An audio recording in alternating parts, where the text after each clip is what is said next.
পাঁচ বছর পূর্বে থাকা কিশোরী এখন প্রাপ্তবয়স্ক তরুণী। বর্তমানে সে অবস্থান করছে নিউ ইয়র্ক শহরে।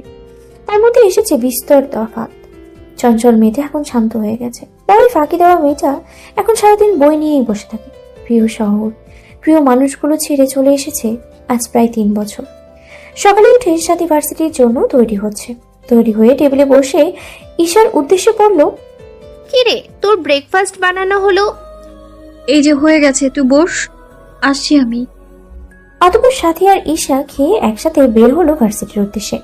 নিউ ইয়র্ক এসে সাথী প্রথমে হোস্টেলে উঠেছিল। পরবর্তীতে ক্লাস করতে করতে ঈশার সাথে তার পরিচয় হয়। ঈশা একজন বাংলাদেশী ও সাথীর মতো পড়াশোনা করার জন্য এখানে এসেছে। ধীরে ধীরে দুজনের মাঝে ঘনিষ্ঠ বন্ধুত্ব হয়। বছর 2 আগে দুজন মিলে এই ফ্ল্যাটটা ভাড়া নিয়েছে। সাথী আর ঈশা ভার্সিটিতে এসে সোজা নিজেদের ক্লাসে চলে যায়। ক্লাস শেষে সাথী যায় লাইব্রেরি থেকে কিছু বই সংগ্রহ করতে। বই নিয়ে দুজন বাসায় চলে আসে। বিকেলে সাথী আর ঈশা দুজনে বের হয় সাথীর বাবার রেস্টুরেন্টের জন্য। রেস্টুরেন্টটা ওদের বাসার কাছে হওয়ায় দুজনে গল্প করতে করতে হেঁটে চলে আসে। সাথী প্রথমে তার বাবার সাথে দেখা করতে যায়। বাবা, ও বাবা, কোথায় তুমি? হাফিজুর সাহেব নিজের জন্য বরাদ্দ রুমে কিছু কাজ করছিলেন। মেয়েটাকে বেরিয়ে এলেন। এই যে আমি এখানে। বলো মামুনি, খুঁজছিলে কেন? সাথী ওর বাবাকে জড়িয়ে ধরে বলল, আমি তোমাকে খুব মিস করছিলাম। আমাদের তো আগামীকাল দেখা হলো। তাই বলে কি আমি আমার বাবাকে মিস করব না? আমি তা বলিনি মামুনি। বুঝলাম। অতঃপর সাথী হেসে বলল, আমি তো মজা করছিলাম। মেয়ের কথা শুনে হাফিজুর সাহেবও হেসে দিলেন।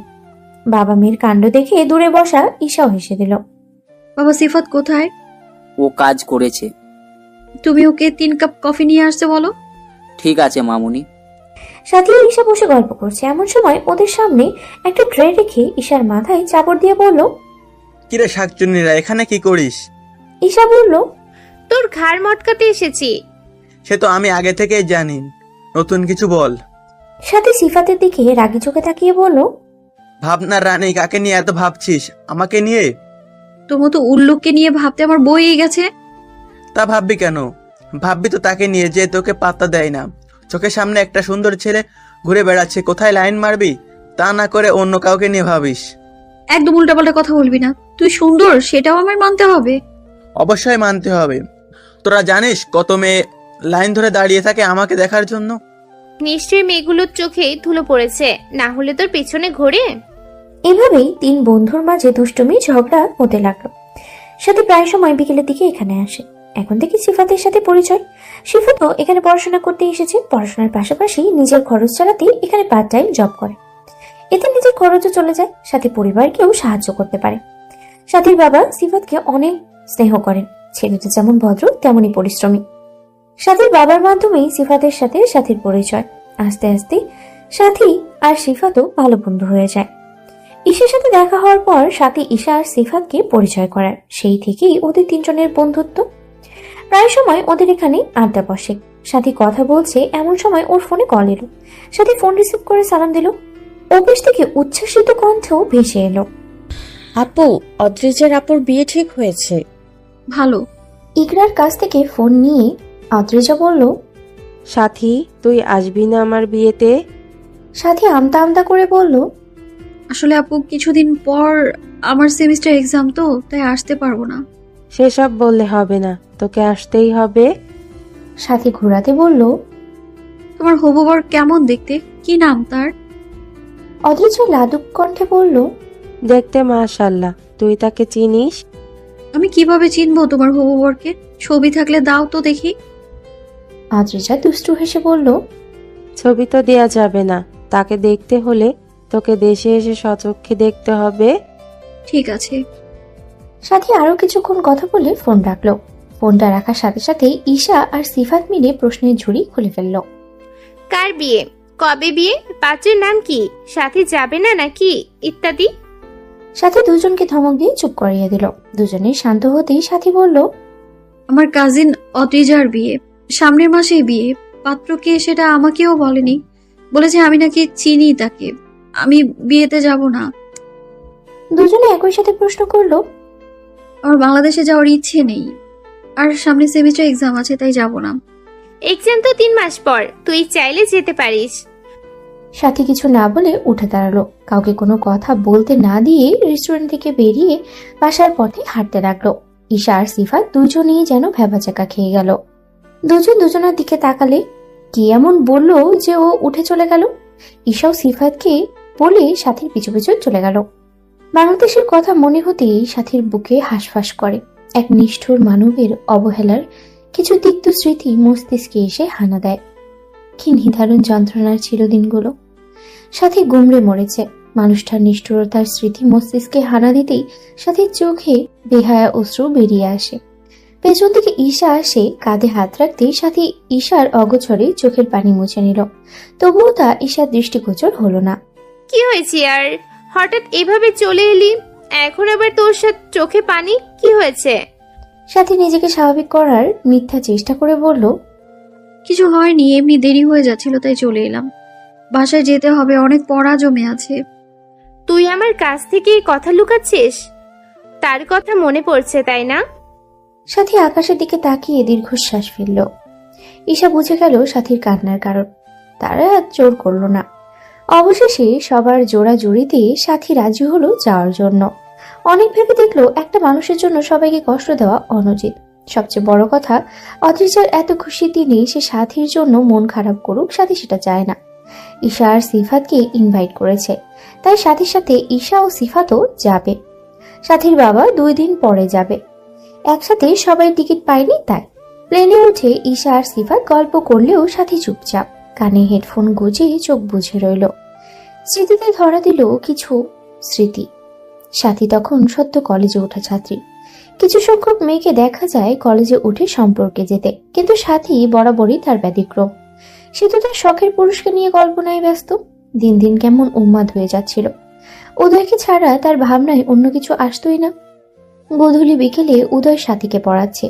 পড়ানোর ফাঁকে কি মনে করে সাথী উদয়কে প্রশ্ন করলো, স্যার, আপনি কি কাউকে ভালোবাসেন?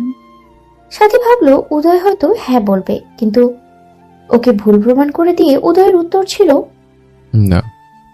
উদয়ের সাথীকে পাল্টা প্রশ্ন করলো, তুমি কাউকে ভালোবাসো? সাথী মুচকি হেসে জবাব দিল। সাথী মনে মনেই বলল, তার নাম কি শুনে? এই রে, নাম বলে তো এখনই জেনে যাবে আর ঠাস করে সাথীর গালে থাপ্পড় বসিয়ে দেবে। তাই কিছুক্ষণ চুপ থেকে বলল, তার নাম না জানাই ভালো। কিন্তু আমি জানি সে মানুষটা কে। সাথী কাঁপা কাঁপা কণ্ঠে বলল, কে? আমি বলতে পারবো না। সাথী মনে মনেই খুশি হলো, তার মানে উদয় জানে না, শুধু শুধু ওর সামনে ভাব ধরেছে। সাথী ভেঙচি কেটে বলল, জানলে তো বলবেন। থাক, বাদ দাও। তা সে মানুষটাকে জানে যে তুমি তাকে ভালোবাসো? কখনো বলেছো তাকে? না। তা সে মানুষটা কে? আপনি চিনবেন না। উদয় ঠোঁটের কোণে রহস্যময়ী হাসি ঝুলিয়ে বলল। তাকে আমার থেকে বেশি আর কেউ চিনো? সাথে কিছুটা ভ্যাবাচাকা খেয়ে গেল, কিন্তু সেটা উদয়কে বুঝতে দিল না। উল্টো নিজেকে স্বাভাবিক রেখে বলল, এতই যখন চিনেন তাহলে তাকে আমার সামনে নিয়ে আসেন।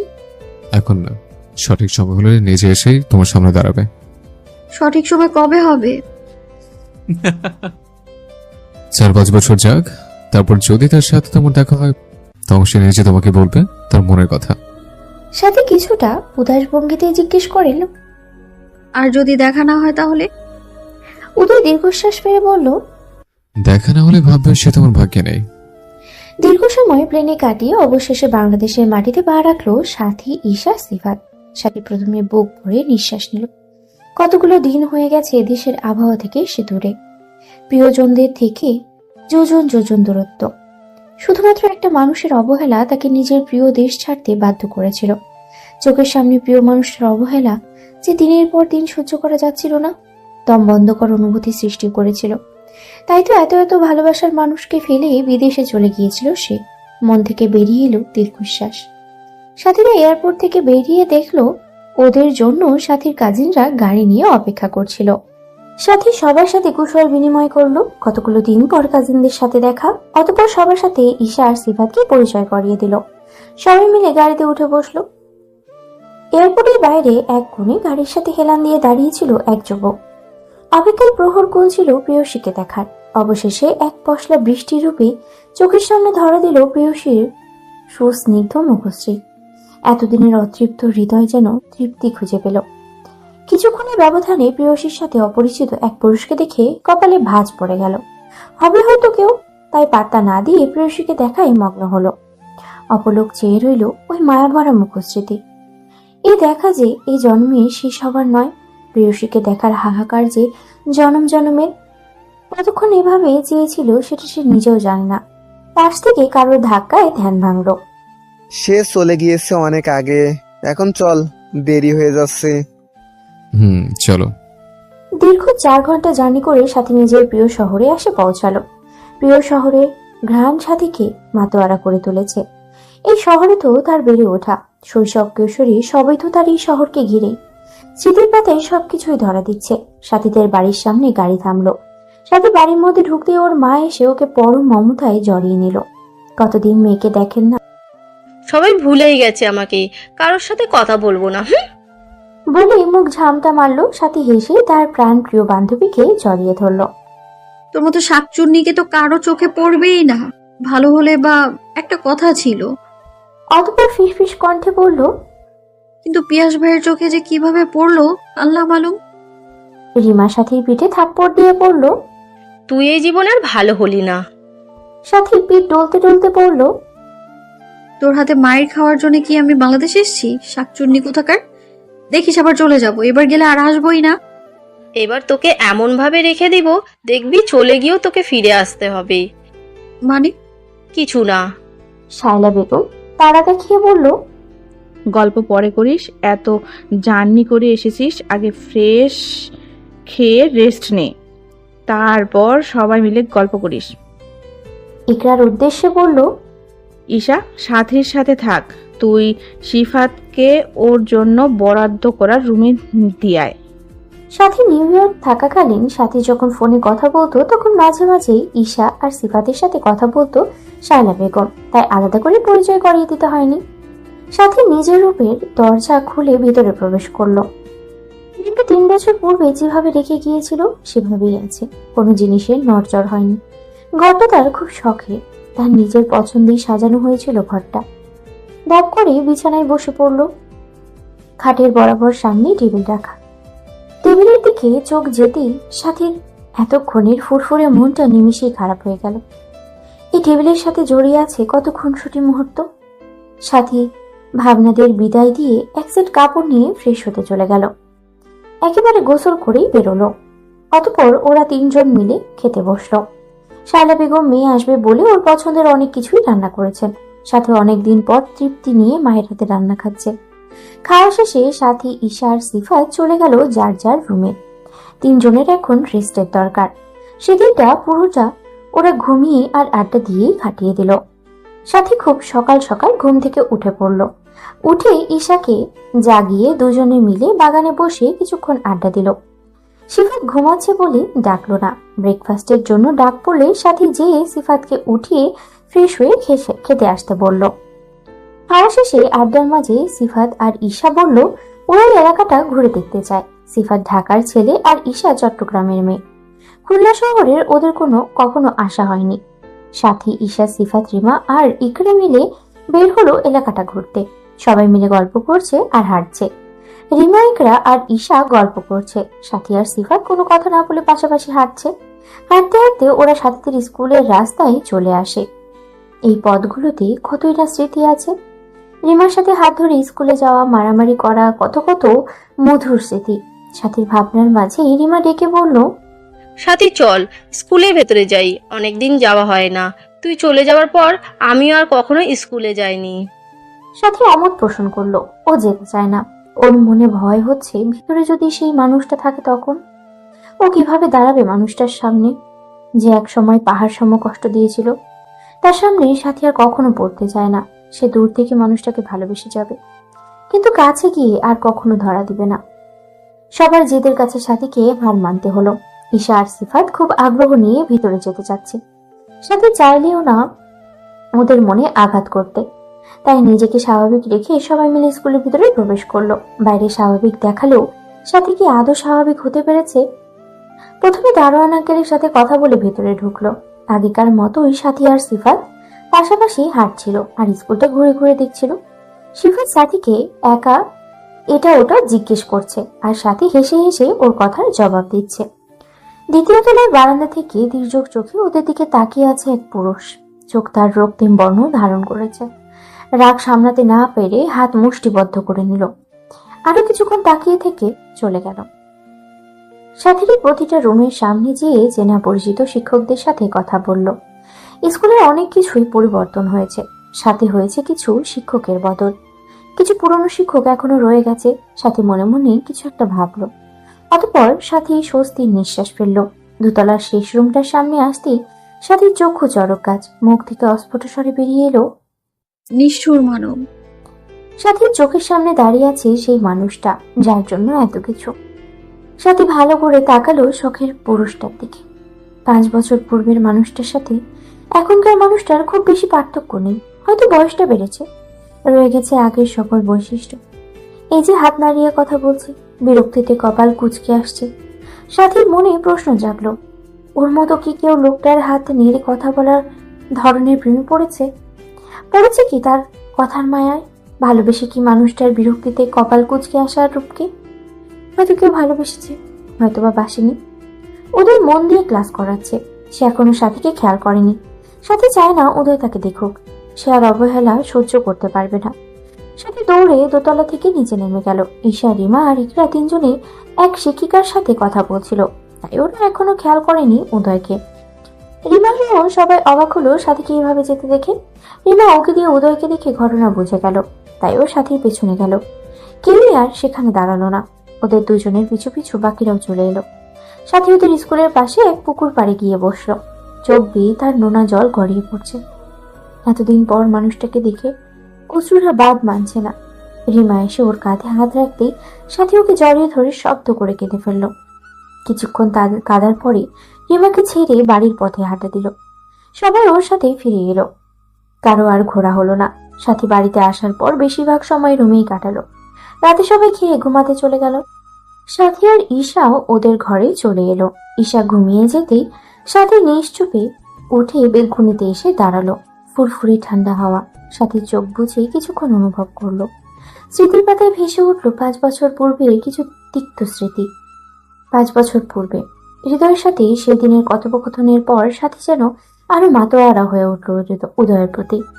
পড়াশোনায় অবনতি হচ্ছিল ওর। সারাদিন উদয়কে নিয়ে ভাবনার শহরে বিচরণ করত। লিখতে বসলে সারা খাতায় উদয়ের নাম লিখে ভরিয়ে ফেলতো।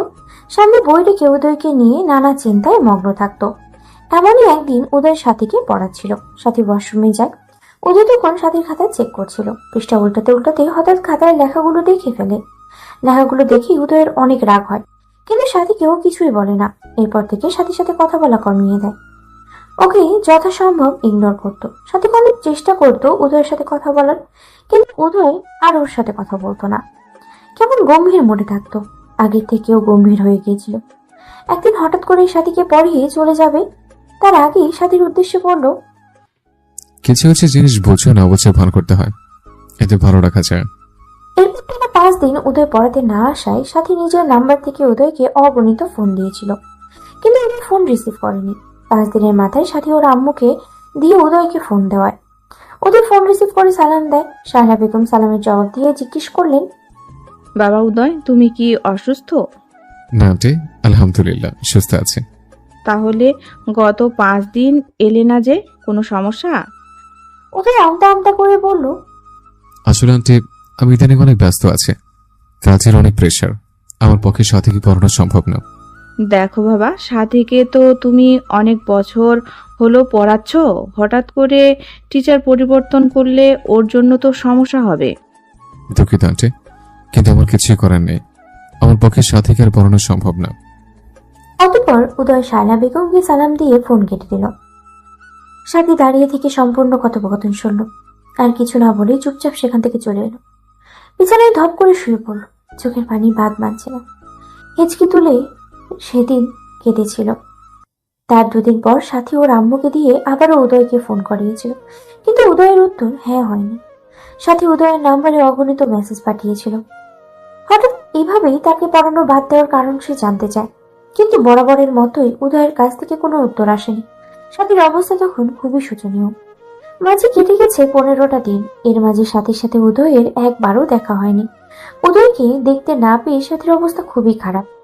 সেদিন সাথী পণ করলো আজকে যা হয়ে যাক উদয় ওর ফোন রিসিভ না করে পর্যন্ত ওকে ফোন দিবে। দেখতে চায় লোকটা ওর ফোন রিসিভ না করে কিভাবে থাকে। যেই ভাবা সেই কাজ। টানা 25 বারের মাথায় উদয় বিরক্ত হয়ে ফোন রিসিভ করে ঝাঁঝালো কণ্ঠে বলে উঠল, কি হয়েছে? অসভ্যের মতো এইভাবে ফোন দিচ্ছে কেন? একটা মানুষ যখন তোমার ফোন ধরছে না, তার মানে সে তোমার সাথে কথা বলতে চায় না। তারপরও তাকে এইভাবে বিরক্ত করা মানে কি? সাথে উদয়ের এরূপ আচরণে বিস্মিত হয়ে গেল। ওর চোখ টলমল করছে, তবুও নিজেকে সামলে বলল, স্যার দুঃখিত আপনাকে এতবার ফোন দেওয়ার জন্য। আসলে আপনি আমাকে পড়াতে আসছেন না, তাই আর কি। তাই আর কি? আমি তো তোমার আম্মুকে বলেছি আমি তোমাকে পড়াতে পারবো না। সাথে এবার আর কান্না আটকাতে পারলো না, শব্দ করে কেঁদে ফেললো। কান্নারত কণ্ঠে বলল, স্যার আমি কি কোনো ভুল করেছি? যদি কোনো ভুল করে থাকি তাহলে আপনি আমায় বকা দিন, প্রয়োজনে শাস্তি দিন, তাহলে পড়ানো বাদ দিয়েন না প্লিজ। আমি এরপর থেকে আপনার সব কথা শুনবো, পড়াশোনায় আর অবহেলা করবো না, প্রমিস। তবু আমায় পড়ানো বাদ দিবেন না প্লিজ। সাথে কান্না ভেজা কণ্ঠ সেদিন উদয়ের নিষ্ঠুর মনকে ছুঁতে পারেনি। উদয় নির্দয়ের মতো কোনো জবাব না দিয়ে সাথীর মুখের উপরে কল কেটে দিয়েছে। সাথী তবুও থেমে থাকেনি, আবার উদয়কে ফোন দেয়। দ্বিতীয়বারের মাথায় ওপাশ থেকে এক মেয়েলি স্বরে ভেসে এলো, আপনার ডায়ালকৃত নাম্বারটি এই মুহূর্তে ব্যস্ত আছে, দয়া করে কিছুক্ষণ পরে কল করুন। পুনরায় ডায়াল করলেও একই বার্তা ফিরে আসে, অর্থাৎ উদয় তার নাম্বার ব্লক লিস্টে ফেলে দিয়েছে। সেদিন সাথী এক বুক হাহাকার নিয়ে কেঁদেছিল। সাথী সেদিনের পর টানা 1 সপ্তাহ জ্বরে আক্রান্ত ছিল। জ্বরের ঘুরে বহুবার জপেছে সেই নিষ্ঠুর মানুষটার নাম, কিন্তু সেই মানুষটা আসেনি। জ্বর থেকে উঠে সাথী নিজেকে কেমন একাকিত্বে বেলা জালে জড়িয়ে ফেলে। কারোর সাথে প্রয়োজন ছাড়া বেশি কথা বলতো না। রিমা প্রিয় বান্ধবীর এই অবস্থা মেনে নিতে পারে না। সাথীকে অনেক জোরাজুরি করলে সাথী রিমাকে সব খুলে বলে। রিমা সেদিন অনেক বুঝিয়েছিল সাথীকে, যে ছেড়ে যেতে চায় তাকে হাজার চেয়েও আটকানো যায় না। আরেকটা মানুষের জন্য নিজেকে, নিজের পরিবারকে, নিজের ভবিষ্যৎ নষ্ট করার তো কোনো মানেই হয় না। সাথী সেদিন মন দিয়ে রিমার কথাগুলো শুনেছিল। এরপর সাথী মনের কষ্ট মনে চাপা দিয়ে সবার সামনে নিজেকে স্বাভাবিক রাখত। পড়ালেখায় আবার মনোযোগী হয়। সবকিছু ঠিক হলেও বদলে যায় সেই চঞ্চল সাথী। সারাদিন বই নিয়েই পড়ে থাকতো, কিন্তু দিন শেষে রাতে সাথী বড্ড নিঃসঙ্গ হয়ে যেত। একাকিত্ব ঘিরে ধরত ওকে। টেবিলের দিকে তাকালে উদয়ের সাথে খুনসুটিময় স্মৃতি ভেসে উঠত চোখের পাতায়। অনুভূতির বেড়াজালে পৃষ্ঠ হয়ে মেরেছে বারে বার। কাউকে বলতে পারেনি নিজের মনের অবস্থা, গুমড়ে গুমড়ে মরেছে ভিতরে ভিতরে। দম বন্ধকর অনুভূতি। তাই এইচএসসি এর পর সিদ্ধান্ত নিল সে এই দেশে আর থাকবে না। এখানে থাকলে উদয়ের স্মৃতি ওকে কুড়ে কুড়ে শেষ করে ফেলবে। অতঃপর ওর বাবার সাথে কথা বলে স্কলারশিপ নিয়ে প্রিয় দেশ আর প্রিয় মানুষগুলোকে ছেড়ে গিয়েছিল। সকালে তির্যক আলো চোখে এসে পড়তেই সাথে পিটপিট করে তাকালো। নিজেকে বেলকনিতে আবিষ্কার করলো। রাতে স্মৃতিচারণ করতে করতে এখানেই ঘুমিয়ে গিয়েছিল। রুমে গিয়ে ঘড়ির দিকে তাকিয়ে দেখলো সকাল 8টা বেজে গেছে। সাথী বিছানায় তাকিয়ে দেখলো ঈশা বেঘরে ঘুমাচ্ছে। সাথী ঈশাকে ডেকে ওয়াশরুমে চলে গেল ফ্রেশ হতে। ফ্রেশ হয়ে নিচে নেমে খেয়ে আড্ডা দিতে বসলো সবাই মিলে। আড্ডার মাঝে সাথীর মেজো চাচার ছেলে আশি খুব উৎসাহ নিয়ে অনেকগুলো কার্ড সামনে রেখে বলল, ফাইনালি অদ্রিজাপুর বিয়ের কার্ড চলে এসেছে। সবাই খুলে খুলে দেখেছে কার্ড কেমন হয়েছে। সাথীও একটা কার্ড হাতে নিয়ে খুললো। কার্ডটা চোখের সামনে ধরলো। বরের নামের জায়গায় নজর পড়তেই মুহূর্তের ব্যবধানে সাথীর হাত ফসকে কার্ডটা পড়ে গেল। সাথী ভাবলো তার হয়তো মনের ভুল। পুনরায় কার্ডটা হাতে নিল। চোখ মেলে চাইল বরের নামের জায়গায়। এনায়েত হোসেন উদয়। নামটা যেন জলজল করছে। মানুষটা যেমন সাথীর চোখের তারার মতো জলজল করছে। সাথীর চোখ জ্বলে যাচ্ছে তার দীপ্তিতে। সাথী চুপচাপ কার্ডটা রেখে নিজের ঘরে চলে এলো। ধপ করে বিছানায় শুয়ে পড়ল। রিমা সাথীকে আশেপাশে না দেখে খুঁজতে খুঁজতে ওর ঘরে এলো। সাথীকে এত চুপচাপ দেখে অনেকটাই অবাক হলো। সাথীকে দেখে মনে হচ্ছে ওর মধ্যে কোনো অনুভূতিই নেই। নিশ্চল চোখে চেয়ে আছে সিলিং এর দিকে। রিমা যেয়ে সাথীর পাশে শুয়ে পড়ল। নিজেও সিলিং এর দিকে তাকিয়ে সাথীর উদ্দেশ্যে বলল, কষ্ট হচ্ছে? সাথী একই ভঙ্গিতে বলল, যেখানে সে কোনোদিন আমারই ছিল না সেখানে কষ্ট পাওয়াটা তো বোকামো। আর আমি কষ্ট পাবো কার জন্যে? ওই নিষ্ঠুর মানুষটার জন্য, যে কোনোদিন আমাকে ভালোই বাসেনি তার জন্য? কষ্ট পাওয়ার তো প্রশ্নই আসে না। তাহলে ওভাবে চলে এলি যে? আমাদের পরিবারের প্রথম মেয়ের বিয়ে বলে কথা, সেখানে কি কি করব, কি রকম ড্রেস পরব, সেই সব প্ল্যানিং করার জন্যই চলে এসেছি। কত কাজ বল, বোনের বিয়ে বলে কথা, জমিয়ে শপিং করতে হবে, ডান্স প্র্যাকটিস করতে হবে, আরো কত কত প্ল্যানিং। আমি তো এখন থেকেই সবকিছুর প্ল্যানিং শুরু করে দিয়েছি। রিমা ভাবছে মেয়েটা অতি শোকে পাগল হয়ে গেল নাকি। কোথায় শখের পুরুষের সাথে নিজের বোনের বিয়ে হওয়ার কথা শুনে হাউমাউ করে কাঁদার কথা, সেখানেও এরূপ কথা বলছে। এটা কি মানা যায়? এই, তুই অতি শোকে পাগল হয়ে গেলি নাকি? অবশ্যই, কিন্তু সেটা শোকে না, খুশিতে। রিমা নিশ্চিত এই মেয়ে পাগল হয়ে গেছে, মাথাটা ওর পুরোপুরি বিগড়ে গিয়েছে। সাথে উঠে খাতা নিয়ে লিস্ট করতে বসলো। সাথে কি করে সেটা দেখতে রিমা উঠে বসলো। তুই এখনো এখানে বসে আছিস কেন? এখান থেকে যা, আমি এখন সবকিছুর জন্য লিস্ট করতে বসবো। রিমা কথা না বাড়িয়ে চুপচাপ চলে গেল। সাথে আস্তে করে যে দরজা আটকে দিল, দরজার সাথে পিঠ ঠেকিয়ে কেঁদে ফেলল। এতক্ষণ খুব কষ্টে কান্নাগুলো আটকে রেখেছিল। কাঁদতে কাঁদতে ফ্লোরে বসে পড়ল, কোনো শব্দ ছাড়া নিঃশব্দেই কাঁদছে। ভিতরটা ফেটে খন্ড খন্ড হয়ে যাচ্ছে। না পারছে কাউকে বলতে, না পারছে সহ্য করতে। ইচ্ছে করছে গলা ফাটিয়ে চিৎকার করে কাঁদতে, কিন্তু ও নিরুপায়। এভাবে কাঁদলেই সবাই ওকে নানান প্রশ্ন করবে, তাই নীরবে নিঃশব্দেই কাঁদছে। অতিরিক্ত কান্নার ফলে মাথা ধরে গিয়েছে, গলা শুকিয়ে আসছে, নিজেকে ঠিক রাখতে পারছে না। কোনো মতে উঠে গিয়ে বিছানায় শুয়ে পড়ল। কখন যে ঘুমিয়ে পড়েছে তার ঠিক নেই। দরজার কড়ার আঘাতে সাথীর ঘুমে ব্যাঘাত ঘটল। সাথী, এই সাথী, এতক্ষণ দরজা আটকে কি করছিস? দরজা খোল। সাথী উঠে আয়নার সামনে যেয়ে নিজেকে দেখে নিল। বড্ড অগোছালো লাগছে। ওয়াশরুম থেকে ফ্রেশ হয়ে বেরিয়ে দরজা খুলে দিল। ঈশা রুমে ঢুকতে ঢুকতে বলল, এতক্ষণ লাগে দরজা খুলতে? আর দরজা আটকে এতক্ষণ কি করছিলি? আমি ঘুমিয়ে গিয়েছিলাম, ফ্রেশ হতে গিয়েছিলাম, তাই দরজা খুলতে দেরি হয়েছিল। ঈশা সাথীর দিকে পূর্ণ দৃষ্টিতে তাকিয়ে প্রশ্ন করল, তোর চোখগুলা এমন লাল আর ফুলে আছে কেন? সাথী হকচকিয়ে গেল। আমতা আমতা করে বলল, ঘুমিয়েছিলাম, এই জন্য বোধ হয় চোখ ফুলে আছে। তোর মতো শাকচুনির জন্য আমার কাঁচা ঘুমটা ভেঙে গেছে, তাই চোখ লাল দেখাচ্ছে। ঈশা প্রতি উত্তরে কিছু বলতে যাবে তার আগেই সাথী ওকে থামিয়ে দিয়ে বলল, কথা না বাড়িয়ে যে কাজে এসছিস সেটা কর তো। ঈশা নিজের লাগেজ থেকে কাপড় বের করে ওয়াশরুমের দিকে যেতে যেতে বলল, আর বলিস না, যা গরম পড়েছে। আমি তো শাওয়ার নিতে এসেছি, তোর কাজিন বিয়ে করার আর কোনো সময় পেল না। সাথী ওর কথার বিপরীতে কিছু বলল না। ঈশা বের হলে সাথী শাওয়ার নিতে গেল। শাওয়ার নিয়ে ফুরফুরে মেজাজ নিয়ে বের হলো। নিচ থেকে ডাক পড়তেই লাঞ্চ করতে গেল। খাওয়ার মাঝে ওর মা বলল, সাথী, বিকেলে তৈরি হয়ে থাকিস, সবাই মিলে অদ্রিজার বিয়ের শপিং করতে যাব। ইকরা প্রফুল্ল কণ্ঠে জিজ্ঞেস করলো, আম্মু, ভাইয়াদের পরিবারও কি যাবে? অবশ্যই যাবে, দুই পরিবার মিলে বিয়ের কেনাকাটা করব। সাথীর খাওয়া থেমে গেল। সেখানে গেলে চোখের সামনে নিজের প্রিয় মানুষটাকে অন্য কারোর পাশে দেখতে হবে, যেটা সাথীর জন্য খুবই কষ্টকর। সাথী কোনো রকমে খাওয়া শেষ করে উঠে যেতে যেতে বলল, তোমরা যাও, আমি যাব না। আমার শপিং আমিও অন্য একদিন করে নিব। এই নিয়ে আমি আর কোনো কথা শুনতে চাই না। তোমাকে যেতে হবে মানে যেতেই হবে। সাথী ধূপধাপ সেখান থেকে চলে গেল। মনের পাথর চেপেও তৈরি হলো। সাথীরা শপিং মলের সামনে এসে একে একে সবাই গাড়ি থেকে নেমে দাঁড়ালো। উদয়রা এখনো এসে পৌঁছায়নি। ওরা ভেতরে ঢুকে যে যার মতো জিনিস দেখছে।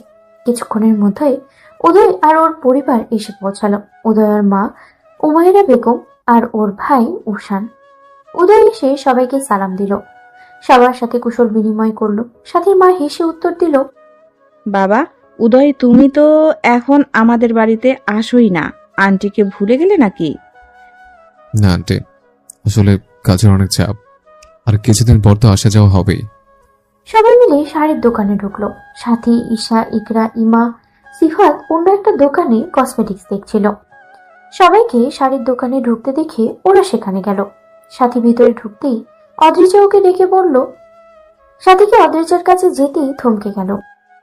অবশেষে নিষ্ঠুর মানুষটার সাথে সরাসরি ওর দেখা হয়েই গেল। সাথী দুজনের দিকেই চাইল। উদয়ের হাতের মুঠোয় অদ্রিজার হাত। সাথে সাথে রাজি, সাথে সাথে নজর ঘুরিয়ে নিল। নিজেকে স্বাভাবিক করে বলল, বলো কি জন্য ডেকেছিলে? অদ্রিজা কিছু বলবে তার আগেই উদয় হেসে সাথীর দিকে তাকিয়ে বলল। কেমন আছো মাই ডিয়ার স্টুডেন্ট? সাথী উদয়ের চোখে চোখ রেখে মুখে কৃত্রিম হাসি ফুটিয়ে বলল, আলহামদুলিল্লাহ অনেক ভালো আছি মাই ডিয়ার হবু দুলাভাই। ও হ্যাঁ, তুমি তো এখন আমার ডিয়ার শালিকা। ওদের কথার মাঝে অদ্রিজা বলে উঠল, সাথী, একটা সুন্দর দেখে শাড়ি পছন্দ করে দে তো। আমার কোনো শাড়ি পছন্দ হচ্ছে না, তোর পছন্দ তো অনেক ভালো। সাথী মুখ ভেঙচি দিয়ে বলল, হয়েছে, আর পাম দিতে হবে না। সাথী ওদের একটা সুন্দর দেখে শাড়ি পছন্দ করে দিয়ে সেখান থেকে চলে এলো। সবার থেকে হারানে গিয়ে দাঁড়ালো। ঈশা, সিফাত আর রিমা আসে ওর পাশে দাঁড়ালো। রিমা এতক্ষণ উদয় আর অদ্রিজার দিকেই তাকিয়েছিল। ঈশা বলল, উদয় ভাইয়ের সাথীকে বলা কথাগুলো মনে মনে হয়েছিল সেও হয়তো সাথীকে পছন্দ করে, কিন্তু এখানে দেখছি অন্য ঘটনা। রিমাও তাল মিলিয়ে বলল, আমারও তাই মনে হয়েছিল। সিফাত কিছুটা ভাবুক ভঙ্গিতে বলল, দোস্ত, আমার কাছে একটা বুদ্ধি আছে। সাথী আর আমি হাত ধরে হাঁটবো, দেখি উদয় সাহেব জেলাস হয় কিনা, তাহলে তো সব কিছুই ক্লিয়ার হয়ে যাবে। সাথী নিশ্চল কণ্ঠে বলল, যার মনে আমার জন্য সামান্যতম অনুভূতি নেই সে যে জেলাস হবে, এটা ভাবা সম্পূর্ণ বোকামি ছাড়া তো আর কিছুই না। সবাই একসাথে বলে উঠল। কিন্তু চেষ্টা করতে সমস্যা কি? সিফাত সাথীর হাত ধরে টেনে নিয়ে গেল। ওকে একটা টুলে বসিয়ে দোকানদারকে বলল সুন্দর সুন্দর শাড়ি দেখাতে। সিফাত শাড়িগুলো সাথীর গায়ে রেখে রেখে দেখছিল। একটা নেভি ব্লু রঙের কাতান শাড়ির দিকে ওর চোখ আটকে গেল। সাথীর মাথায় সেটা ঘোমটার মতো করে দিয়ে বলল, মাশাআল্লাহ, তোর গায়ে তো শাড়িটা অনেক সুন্দর লাগছে। আমার মনে হচ্ছে শাড়িটা যেন তোর জন্যই বানানো হয়েছে। সাথী বিপরীতে কিছুই বলল না। ও তো জানে নিষ্ঠুর মানুষটার মনে ওর জন্য কোনো অনুভূতি নেই, তাকে নিশ্চয়ই ওকে এতটা অবহেলা করতো না। কিন্তু ও তো অপর পাশের ব্যক্তির মনের খবর জানে না। অপর পাশের মানুষটা জ্বলে পুড়ে ঘাড় হয়ে যাচ্ছে ওর পাশে সিফাতকে দেখে। এই যে সিফাত ওর হাত ধরেছে, ওর জন্য শাড়ি দেখছে, সেটা আবার ওর মাথায় দিয়ে ওর প্রশংসা করছে। মানুষটার মন চাচ্ছে সিফাতকে মেরে ভর্তা বানিয়ে ফেলতে। শত চেষ্টা করে নিজেকে দমিয়ে রেখেছে, কিন্তু কতক্ষণ নিজেকে কন্ট্রোল করতে পারবে সে নিজেও জানে না। সাথী আর কোনো উপায় না পেয়ে ফ্রেশ হয়ে এলো। অদ্রিজা নিজের হাতে সাথীকে সাজিয়ে দিল, ঠিক ওর মতো করে শাড়ি পরিয়ে দিয়েছে, সাথে কিছু ফুলের গয়না। এখানে দুজনকে লক্ষ্য করে বলল, তোমাদের দুজনকে তো একই রকম লাগছে, বোঝাই যাচ্ছে না কে কোনে। আমাদের হবু দুলাভাই আবার গুলিয়ে না ফেললেই হয়। বলে ফিক করে হেসে দিল। সাথে রাগী চোখে ইকরার দিকে তাকাতেই ইকরা চুপ হয়ে গেল। সাথে অদ্রিজাকে অনেকবার বাধা দিয়েছে ওর মতো করে সাজাতে, কিন্তু মেয়েটা শুনলো না। নিচে থেকে ডাকা পড়তে সবাই মিলে নিচে চলে গেল। ওদের বাড়ির বাগানে হলুদের আয়োজন করা হয়েছে। অদ্রিজাকে নিয়ে ওর জন্য বরাদ্দ করা জায়গায় বসানো হলো। সাথী ওরা অদ্রিজাকে বসিয়ে চলে যেতে নিলে অদ্রিজা ওর হাত ধরে পাশে বসিয়ে দিল। অদ্রিজার গায়ে হলুদ লাগানো হলেও ওর গাল থেকে কিছুটা হলুদ নিয়ে সাথীর গালে লাগিয়ে দেয়। সাথী কিছুটা অবাক হলো, কিন্তু কিছু বলল না। কিছুক্ষণ পরে উদয়ের বাড়ি থেকে উষান সহ উদয়ের কিছু কাজিন এসেছে। আচমকে একটা মেয়ে সাথীর কাছে এসে বলল, মাশাআল্লাহ ভাবি, আপনাকে তো অনেক সুন্দর লাগছে। আমাদের ভাইয়ার চয়েস আছে বলতে হবে। সাথী মেয়েটার কথা শুনে ভরকে গেল, নিজেকে সামনে নিয়ে বলল, আপনার ভাবি আমি না, আমার বোন। মেয়েটা জিভে কামড় দিয়ে বলল, দুঃখিত। সাথী সেখান থেকে উঠে গেল। উষান এসে মেয়েটাকে চোখ রাঙিয়ে দিয়ে বলল, তোকে এত বেশি বকতে কে বলেছে? আর একটু হলেই তো সব বানচাল করে দিচ্ছিলি। কিছু হয়নি তো। ইকরা হাতে হলুদ নিয়ে আশেপাশে সিফাতকে খুঁজছে। এই কয়েকদিনের মধ্যে ওদের দুজনের মধ্যে খুব ভাব জমে গেছে। দুজন দুজনকে পছন্দ করে, কিন্তু বলতে পারছে না। সিফাত একপাশে দাঁড়িয়ে ফোনে কথা বলছে। ইকরা চুপে চুপে যেয়ে সিফাতের গালে হলুদ লাগিয়ে দিল। আচমকে এমনটা হওয়ায় সিফাত চমকে গেল। ঘটনা বুঝতে পেরে ফোন কেটে ইকরার পিছু ছুটল। ইকরা তো সেই কখনই পালিয়েছে। ইকরার সামনে আর সিফাত ওর পিছনে ছুটছে। ইকরা মাঝে মাঝে পিছু ফিরে তাকাচ্ছে, সাথে মুখে লেগে আছে হাসি। সেই হাসিতেই যেন সিফাত ঘায়েল হয়ে যাচ্ছে। অপরদিকে রিমা আর পিয়াস দুজনে ঝগড়া করছে, কে কাকে আগে হলুদ লাগাবে। পিয়াস বলছে সে লাগাবে, রিম বলছে ও আগে লাগাবে। কথা কাটাকাটির এক পর্যায়ে রিমা পিয়াসকে চোখ টিপ দিল। পিয়াস কিছুটা ভরকে গেল। রিমা সেই সুযোগে পিয়াসের দুই গালে হাত ভর্তি করে আনা হলুদ লাগিয়ে খিলখিল করে হেসে দিল। পিয়াস মুগ্ধ নয়নে চেয়ে আছে সেই দিকে। উষান ঈশার পিছু পিছু ঘুরছে। ঈশা খুব একটা পাত্তা দিচ্ছে না। উষানও এত সহজে হেরে যাওয়ার পাত্র নয়। ও কোনোভাবে ঈশাকে জ্বালাচ্ছে। সাথে এক কোণে বসে নিশ্চল চোখে দেখছে সবকিছু। সবাই ভালো আছে তাদের ভালোবাসা নিয়ে। একমাত্র অভাগী সেই। মন খারাপেরা যেন চারিদিক থেকে ঘিরে ধরেছে। যতটা যাচ্ছে নিজেকে স্বাভাবিক রাখতে ততই অস্বাভাবিক হয়ে যাচ্ছে। কোথা কি উষান একটা ক্যামেরা নিয়ে এলো, সাথীর পাশে বসে বলল। সাথী মুখে হাসি ফুটিয়ে বলল, সমস্যা নেই ভাইয়া, আপনি আমাকে তুমি করে বলতে পারেন। এত ভিড়ে ভালো লাগছিল না, তাই এইখানে এসে বসে আছি। চলো তোমাকে কিছু ছবি তুলে দেই। এত কষ্ট করে সাজলে ছবি না তুললে তো সবটাই বেকার যাবে। সাথী না করলো, কিন্তু উষান শুনল তো। ওকে বিভিন্ন পোজ শিখিয়ে দিল। সাথী পোজ দিচ্ছে আর উষান সেটা ক্যাপচার করছে। কিছু ক্যান্ডিড ছবিও তুলেছে। ছবিগুলো দেখে মনে হবে সাথীর আজ হলুদ। সাথী উষানের কাছ থেকে ছবিগুলো নিজের ফোনে নিয়ে নিল। সত্যি ছবিগুলো অনেক সুন্দর হয়েছে। সাথী ছবিগুলো দেখছে। আচমকাই ঈশা, রিমা, ইকরা, সিফাত সবাই ওর ওপরে হামলা করলো। রিমা গালে, ঈশা হাতে, সিফাত কপালে আর ইকরা ওর পায়ে হলুদ লাগিয়ে দিল। হলুদের পুরো মাখামাখি অবস্থা। সাথী ওদের কিছু বলবে তার আগে ওরা চারজন হেসে দিয়ে বলল, মিশন কমপ্লিট। কিসের মিশন? রিমা আমতা আমতা করে বলল, তোকে হলুদ মাখিয়ে ভূত বানিয়ে দেওয়া মিশন। তোকে দেখতে পুরো ভূতনি ভূতনি লাগছে। সাথী ওদের দিকে রাগী দৃষ্টি নিক্ষেপ করে চলে এলো। ওর এখন কিছু বলতে ইচ্ছে করছে না। ঘরে এসে কাপড় নিয়ে সোজা শাওয়ার নিয়ে চলে গেল। সাথী চলে যেতেই ওরা সবাই একসাথে হেসে দিল। সাথী শাওয়ার নিয়ে ঘুমিয়ে গেল, কিন্তু ওর ক্লান্তির ঘুম যেন রিমা আর ঈশা সহ্য হলো না। ডাকাডাকি করে ওর ঘুম ভাঙিয়ে দিল। সাথী চোখ কচলে বলল, আমার ঘুম কি তোদের সহ্য হয় না? এত সাদের ঘুমটা আমার ভাঙিয়ে দিলি কেন? রিমা বলল, সবাই হাতে মেহেন্দি লাগাচ্ছে আর তুই পরে পরে ঘুমাচ্ছিস। উঠে ফ্রেশ হয়ে একেবারে রুমে মেহেন্দি পরতে আয়। সাথে ফ্রেশ হয়ে ইকরা রুমে গেল। খাটে অদ্রিজা দুইজন মেহেদি আর্টিস্ট মেহেদি পরিয়ে দিচ্ছে। ইকরাকে ওর কাজিন ঐশী মেহেদি পরিয়ে দিচ্ছে। রিমা আর ঈশান মেহেদি পড়া শেষ, বাকি আছে শুধুমাত্র সাথী। অদ্রিজার মেহেদি পড়া শেষ হতেই সাথীকে বসিয়ে দিল। সাথী বলল হালকা ডিজাইন দিতে, কিন্তু অদ্রিজার এক কথা, সাথীকেও ওর মতো ব্রাইডাল মেহেদি পড়াতে হবে। সাথী এবার বলেই উঠল, আমি কি ব্রাইড যে আমার ব্রাইডাল মেহেদি পরবো আমি? অদ্রিজা বলল, ব্রাইড না হলেও ব্রাইডের বোন তো। তাহলে ইকরা, ঐশী, বাকিরা কেন ব্রাইডাল মেহেদি পরেনি? ওরা আর তুই এক হলি নাকি? অবশ্যই এক। আলাদা কোন দিক দিয়ে? ওরাও কনের বোন, আমিও কনের বোন, সবাই তো সমান। অদ্রিজা কপট রাগ দেখিয়ে বলল, আমি এত কিছু জানি না, তোকে ব্রাইডাল মেহেদি পড়তে হবে ব্যাস। সাথীও আর কথা বাড়ালো না। মুখে একরাশ বিরক্তি নিয়ে সাথী বসে আছে। প্রায় 1.5 ঘন্টা হতে চললো। এদের মেহেদি দেওয়া এখনো শেষই হয়নি। বসে থাকতে থাকতে ওর কোমর ধরে গিয়েছে। হলো তোদের? আমার কোমর শেষ হয়ে গেল, তাড়াতাড়ি শেষ করো। অদ্রিজা ধমক দিয়ে বলল, এত কথা কিসের? চুপচাপ বসে থাক, দেয়া শেষ হলে কেউ তোকে ধরে রাখবে না। সাথী চুপ মেরে গেল। অবশেষে দীর্ঘ 2 ঘন্টা পরে সাথে সাথে মেহেদি দেওয়া শেষ হলো। ও যেন হাফ ছেড়ে বাঁচলো। সেখান থেকে উঠে নিজের ঘরে চলে এলো। হাত দুটো সাবধানে রেখে বিছানায় শুয়ে পড়ল। ও এখনো খেয়াল করেনি ওর হাতের মেহেদিটির ডিজাইনের ভাঁজে উকি মারছে ইংরেজি বর্ণমালার 4 অক্ষরের একটি নাম। কোলাহলে মুখরিত পরিবেশ। বাড়িতে মানুষের গিজগিজ করছে, বাচ্চারা চিল্লাচিল্লি করছে। সাথে শান্তির ঘুমটা মুহূর্তেই ভেঙে গেল। কাল ঘরে এসে শোয়ার পরে সবাই এসে ওর ঘরে রাত 3টে পর্যন্ত আড্ডা দিয়েছে। আড্ডার শেষ হওয়ার নামই নিচ্ছিল না। রাত 3টার দিকে সাথী সবাইকে ঠেলে রুম থেকে বের করে দিয়েছিল।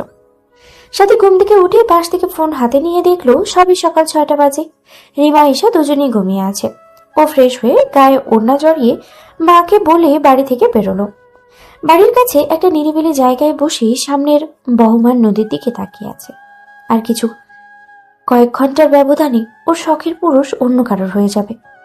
সাথীর ভিতরটা চুরমার হয়ে যাচ্ছে, কিন্তু ও নিরুপায়। চাইলে ওর কিছু করার নেই।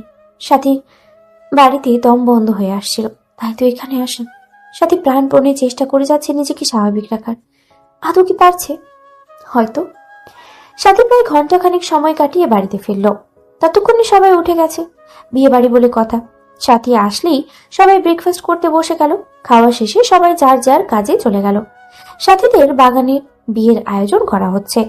বাড়ির পুরুষেরা রান্নাবান্নার আয়োজনের তদারকি করছে, মহিলারা প্রয়োজনীয় জিনিস এগিয়ে দিচ্ছে, বাচ্চারা হই হুল্লোড় করছে।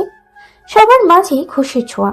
খুশি নেই শুধু একজনের মনে, মিথ্যে হাসি ঝুলিয়ে রেখেছে মুখে। অদ্রিজাকে সাজাতে বসিয়েছে। সাথে দূর থেকে দাঁড়িয়ে দেখে চলে এলো। সাথে সিফাতের দেওয়া শাড়িটা পরল, ম্যাচিং চুড়ি, সাথে মুখে হালকা সাজ। ওকে দেখতে সিম্পলের মধ্যে গর্জিয়াস লাগছে। শাড়িটাতে ওকে অনেক সুন্দর মানিয়েছে।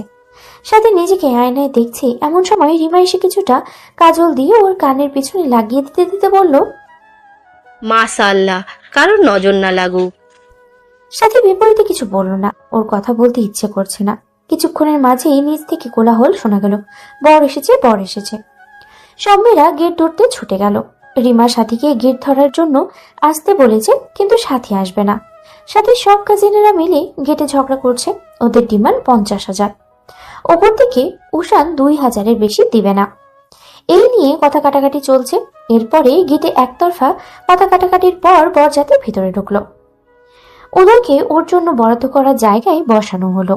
সাথী উদয়কে বর রূপে দেখার লোভ সামলাতে পারল না। না হোক সে আমার, তাকে বর বেশি দেখতে তো কোনো ক্ষতি নেই। সাথী দূর থেকে দেখার সিদ্ধান্ত নিল। কাছ থেকে দেখার সাহসও নেই, হয়তোবা কাছে গেলে নিজেকে সামলাতে পারবে না। সাথী মুগ্ধ নয়নে তাকিয়ে আছে শখের পুরুষের দিকে। বিড়বিড় করে বলে উঠল, না পাওয়া জিনিসগুলো সুন্দর, ভয়ঙ্কর রকম সুন্দর। সাথী সোজা নিজের ঘরে চলে গেল। এখানে দাঁড়িয়ে চোখের সামনে নিজের শখের পুরুষকে অন্য কারোর হতে দেখার সাহস বা শক্তি কোনোটাই ওর নেই। রুমের বেলকনি থেকে তাকিয়ে রইল নিচের দিকে। কাজী লেখালেখি শুরু করে দিয়েছে। কিছুক্ষণ পর কনেকে নিয়ে আসতে বলা হলো। সাথী আর সহ্য করতে পারল না, বেলকনির দরজা লাগিয়ে দিয়ে ঘরে চলে এলো। এতক্ষণ এত চেষ্টায় আটকে রাখা কান্না মুহূর্তেই বেরিয়ে এলো। চোখের পানিও আজ সাথীর সাথে বেইমানি করছে। সাথী যখন কান্নায় ব্যস্ত, তখন মুহূর্তের মধ্যে কোলাহলপূর্ণ স্থান নীরব হয়ে গেল। সাথীর দরজায় ঠকঠক আওয়াজ হলো। সাথী দরজা খুলতেই রিমা, ঈশা, ইকরা, সিফাত হুড়মুড়িয়ে ঘরে ঢুকলো। নিজেদের সামনে ইকরা বলে উঠল, আপু, অদৃশ্যে আপুকে খুঁজে পাওয়া যাচ্ছে না। সাথী এক প্রকার চিল্লিয়ে বলল, কি বলছিস সেগুলো? আপুকে খুঁজে পাওয়া যাচ্ছে না মানেটা কি? রিমা এবার মুখ খুলল, হ্যাঁ রে দোস্ত, আমরা পুরো বাড়ি তন্ন তন্ন খুঁজে ফেলেছি, আপুকে কোথাও পাওয়া যাচ্ছে না। সাথীর কপালে চিন্তার ভাঁজ পড়ল। হঠাৎ করে একটা জলজ্যান্ত মেয়ে খুঁজে পাচ্ছে না, এটা কি স্বাভাবিক? ওর মাথার প্রশ্নটা ভিড় জমল। এটা কোথায় গেল? অদৃশ্যার কি কারোর সাথে পালিয়ে গেল? কিন্তু সাথীর জানার মধ্যে অদৃশ্যার তো কোনো বয়ফ্রেন্ড নেই। আর যদি কেউ থেকেই থাকে, তাহলে উদয়ের সাথে বিয়েতে কেন রাজি হলো? অদৃশ্যাকে না পাওয়া গেলে তো ওদের বাড়ির মান সম্মান যাবে, সাথে উদয়েরও। সাথীর মাথা কাজ করছে না। অনেকক্ষণ খোঁজাখুঁজি হলো অদ্রিজাকে, কিন্তু ফলাফল শূন্য। অতঃপর অদ্রিজার বাবা আর সাথীর বাবা বসে একটা সিদ্ধান্ত নিল। দুজন মিলে সাথীর ঘরে এলো। সাথী চিন্তায় পায়চারি করছে। হঠাৎ দুজনকে একসাথে দেখে কিছুটা অবাক হলো। ভাবলো হয়তো অদ্রিজাকে পাওয়া গেছে। ও কিছু বলবে তার আগে অদ্রিজার বাবা হাসিপুর সাহেব বলে উঠল, সাথী মা, তোমার সাথে কিছু কথা ছিল। হ্যাঁ বড় আব্বু, বলো কি বলবে? আমি তোর বাবা মিলে একটা সিদ্ধান্ত নিয়েছি। আসলে বড় আব্বু, আমি তো তোমারও মেয়ে, তাই এত ভাবনা চিন্তা না করে বলে ফেলো না, কি বলতে চাও? তুমি তো শুনলে অদ্রিজাকে পাওয়া যাচ্ছে না, তাই আমরা ভাবছিলাম ওদের সাথে তোমার বিয়ে দেওয়ার কথা। যদি তোমার মতামত থাকে তাহলে বোঝই তো। এখন বরযাত্রী যদি ফিরে যায়, আমাদের বাড়ির মান সম্মান সব শেষ হয়ে। তাই বলছিলাম কি মা, তুমি যদি উদয়কে বিয়ে করতে রাজি হতে, তাহলে আমাদের বাড়ির সম্মান বেঁচে যেত। আর উদয় ছেলেটাও তো ভালো, তোমাকে কয়েক বছর পড়িয়েছে, শিখিয়েছে, তোমার সাথে তার পরিচয়ও আছে, তুমি তাকে অনেকটা চেনো। তাই আমরা চাচ্ছিলাম সাথী হাসিপুর সাহেবকে থামিয়ে দিয়ে বলল, তোমরা চাচ্ছিলে আমি স্যারকে বিয়ে করি, তাই তো? কিন্তু তোমরা কি স্যারের মতামত নিয়েছো? আদৌ সে আমার বিয়ে করতে চায় কিনা, তার অন্য কাউকে পছন্দ করে কিনা, এটাও তো জানতে হবে। হ্যাঁ, আমরা উদয়কে জিজ্ঞেস করেই তোমার কাছে এসেছি। উদয় তোমাকে বিয়ে করতে রাজি আছে। এখন তুমি রাজি হলেই বিয়েটা হবে। তা মা, তুমি কি রাজি? অন্তত আমাদের বাড়ির সম্মান বাঁচাতে হলেও বিয়েতে রাজি হয়ে যাও মা। কিছুক্ষণ চুপ থাকলো, মনে মনে ভাবলো অনেক কিছু। অতঃপর বলল, আমি স্যারের সাথে কথা বলতে চাই, এরপর আমি সিদ্ধান্ত নিব বিয়েটা আমি করব কি করব না। হাসিবুর রহমানের মুখে হাসি ফুটে উঠল। ঠিক আছে, তুমি এখন এখানে থাকো, আমি কাউকে দিয়ে উদয়কে পাঠিয়ে দিচ্ছি। সাথে নিশ্চুপে ব্যালকনিতে গিয়ে দাঁড়ালো। প্রিয় মানুষটাকে নিজের করে পেতে কে না চায়। সাথীও অনেক করে চেয়েছে তাকে, কিন্তু বিপরীতে পেয়েছিল অবহেলা, হৃদয় ছিন্ন বিচ্ছিন্ন করে দেওয়ার মতো অবহেলা। তাই হঠাৎই সে প্রিয় মানুষটাকে নিজের করে পাওয়ার আনন্দ উপলব্ধি করতে পারছে না। মনে হচ্ছে ও একটা ঘোরের মধ্যে আছে, এই বুঝি ঘোর ভেঙে যাবে আর ও আবারও প্রিয় মানুষকে হারিয়ে ফেলবে। ওদের সাথে দরজার সামনে এসে দাঁড়ালো। ভেতরে ঢোকার আগেই রিমা ফিসফিস করে বলল, সাবধানে যান স্যার, ভেতরে আপনার জন্য অগ্নি পরীক্ষা অপেক্ষা করছে। ভয় দেখাচ্ছ?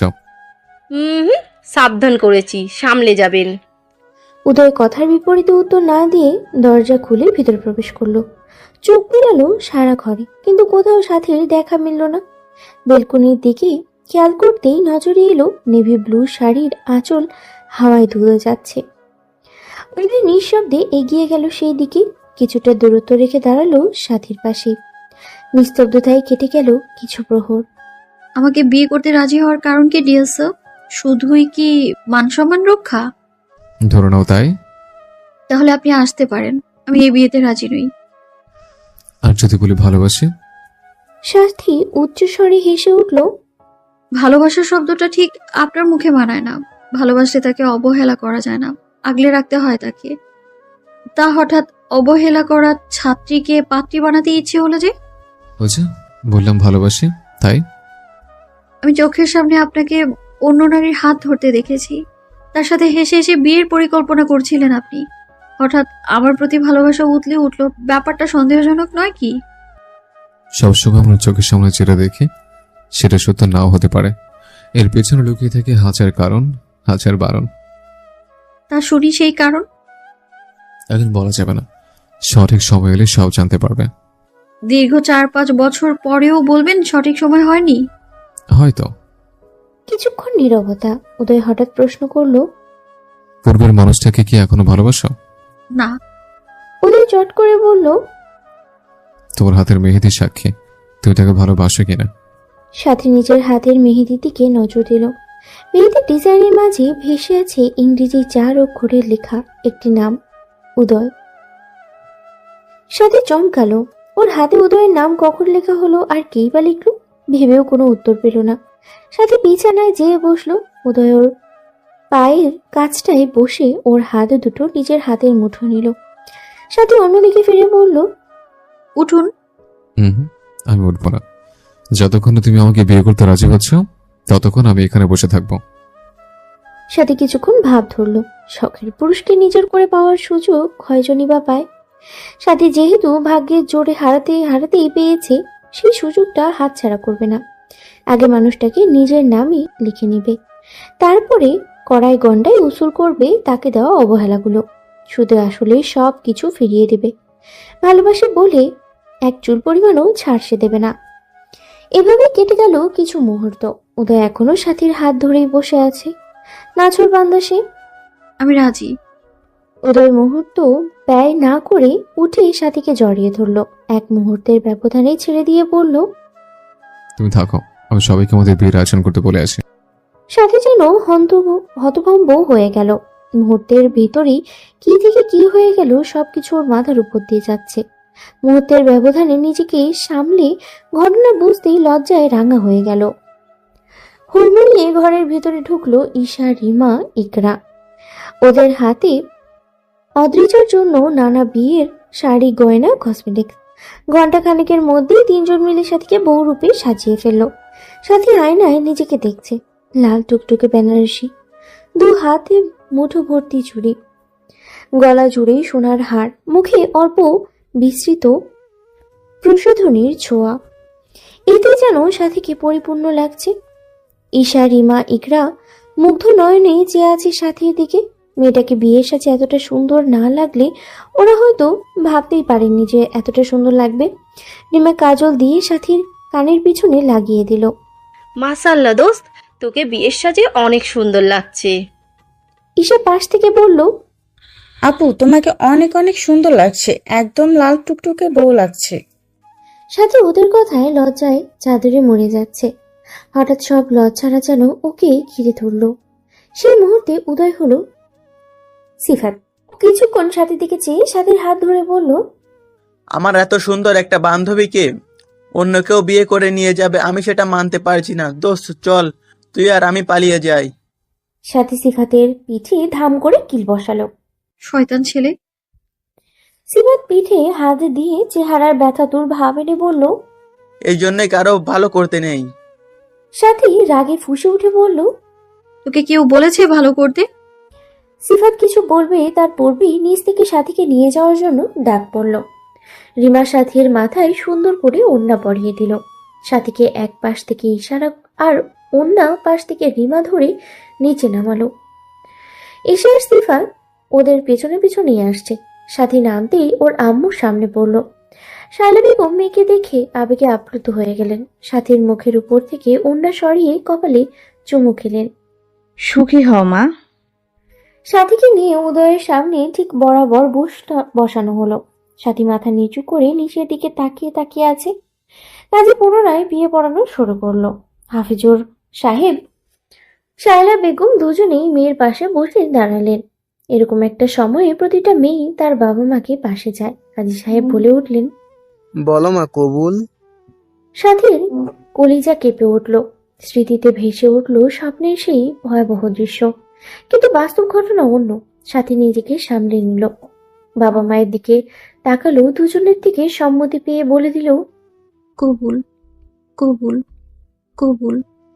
ওদেরকে কবুল বলতে বলা হলেও ও বুক ভরে শ্বাস নিল। অতঃপর বলে উঠল, চারপাশে সবাই আলহামদুলিল্লাহ বলে উঠল। সবাই নবদম্পতির জন্য দোয়া চেয়ে মোনাজাতে ধরল। মোনাজাত শেষে সাথীকে উদয়ের পাশে বসানো হলো। উদয় ঘুমটা উঠিয়ে তার নববিবাহিত বউকে দেখল। কিছুটা এগিয়ে অধর জোড়া ছুঁয়ে দিল সাথীর কপালে। সাথী চোখ বুঝিয়ে আবেশে অনুভব করলো শখের পুরুষের থেকে পাওয়া প্রথম হালাল স্পর্শ। শিহরণ বয়ে গেল ও শরীর জুড়ে।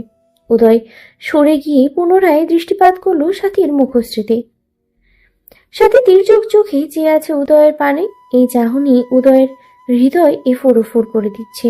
ওরা দুজন যখন নিজেদের নিয়ে ব্যস্ত, তখন সামনে থেকে কেউ একজন বলে উঠল, অভিনন্দন নবদম্পতি।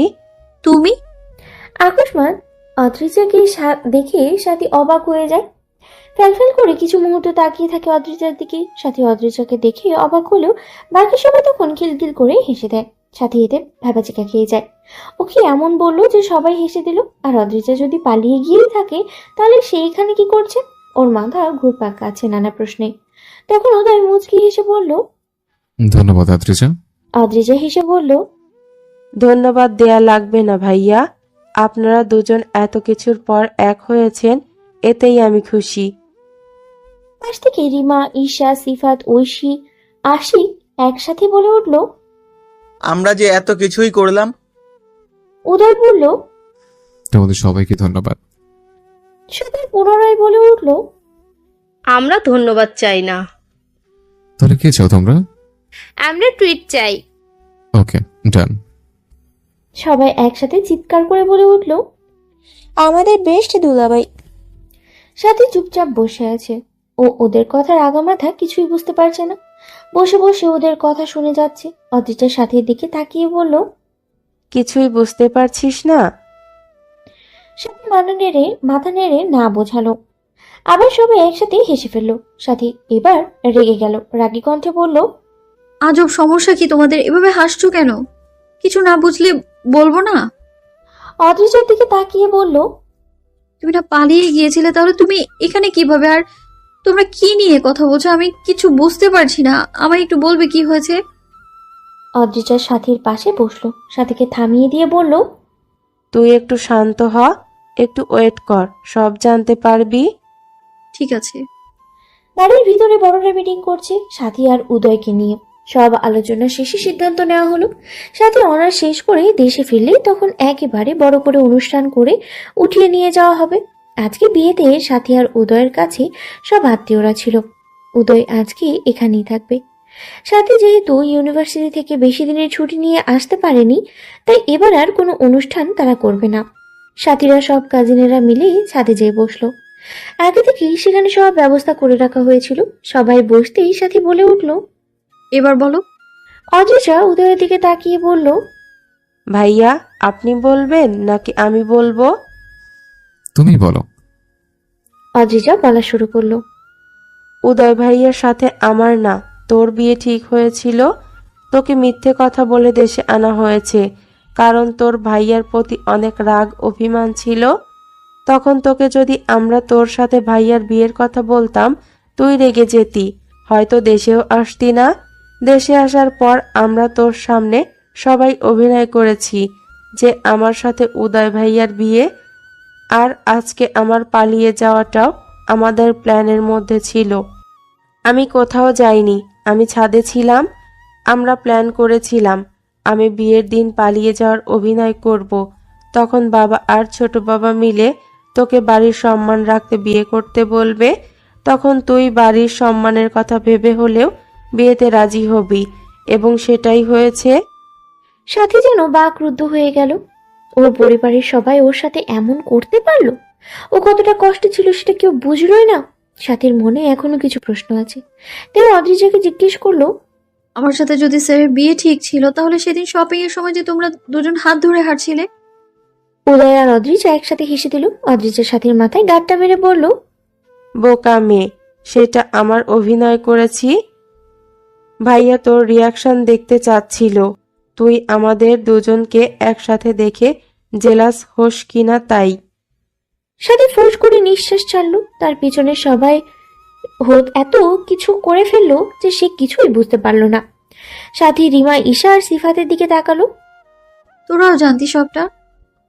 রিমা আমতা আমতা করে বলল, আসলে দোস্ত, আমরা প্রথম থেকে কিছু জানতাম না। সেদিন শপিং থেকে আসার পর অদ্রিজা আপু আমাদের ডেকে নিয়ে সব বলেছিল, তাই আমরাও তোর সাথে অভিনয় করেছি দোস্ত। সরি দোস্ত, মাফ করে দিস। সাথীর চোখ থেকে আপনা আপনি পানি পড়লো। সবাই ওকে এভাবে ধোকা দিল। ও বিষয়টা মানতেই পারছে না। ও নিজের চোখের পানি আটকাতে পারছে না।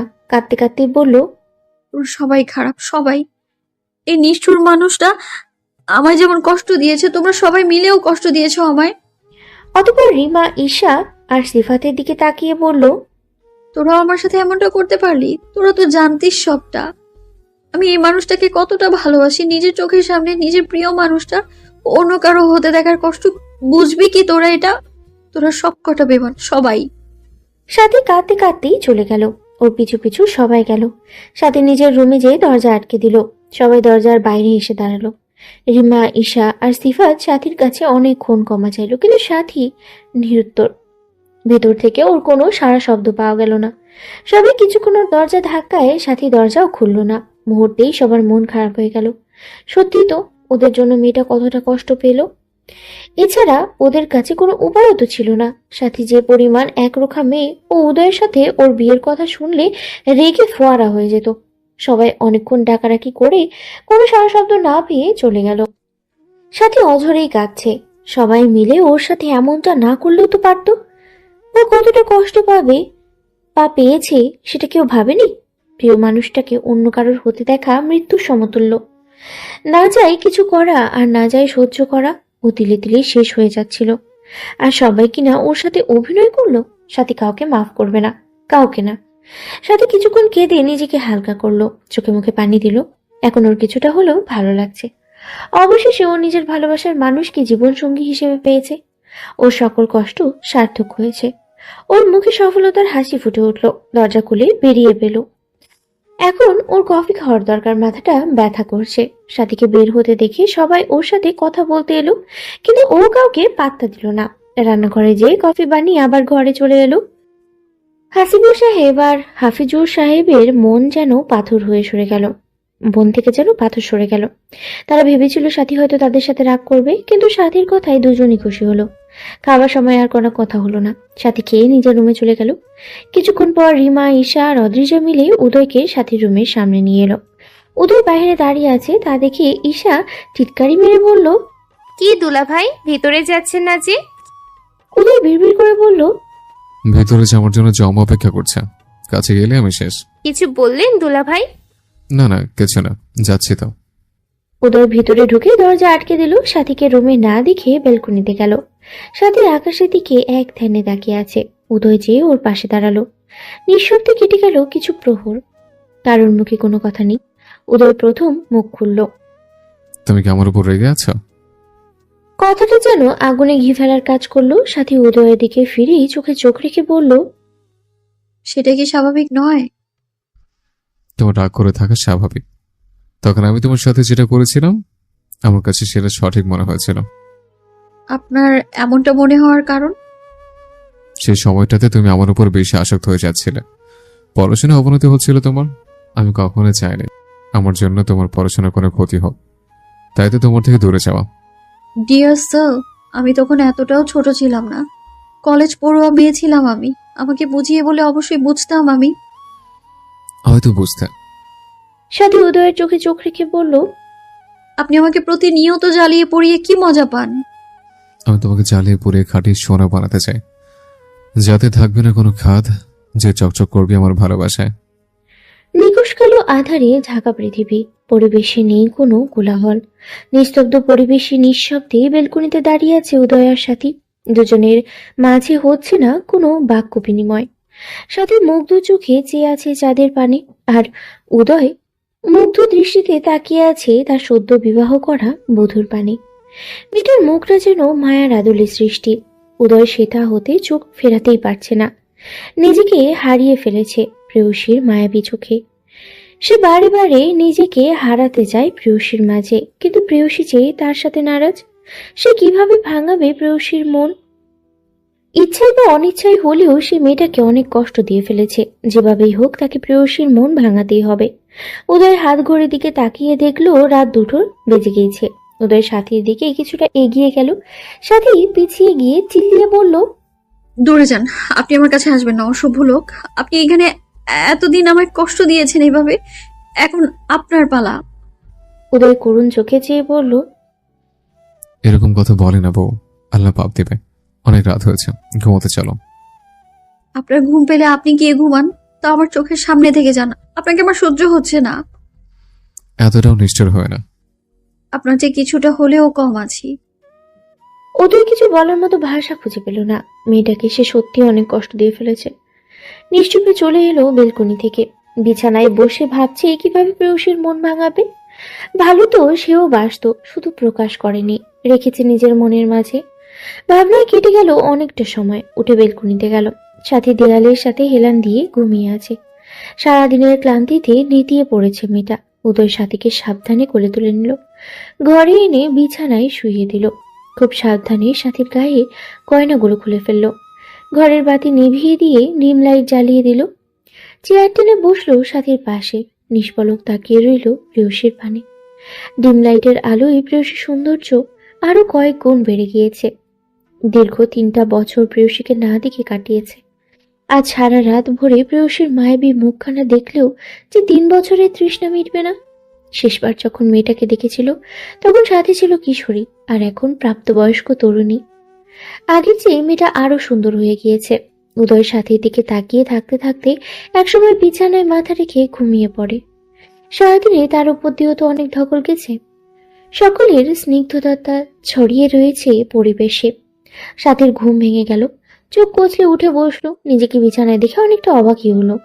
পাশ ফিরতেই চোখ পড়লো উদয়ের দিকে। বুঝে গেল তার বিছানায় আসার রহস্য।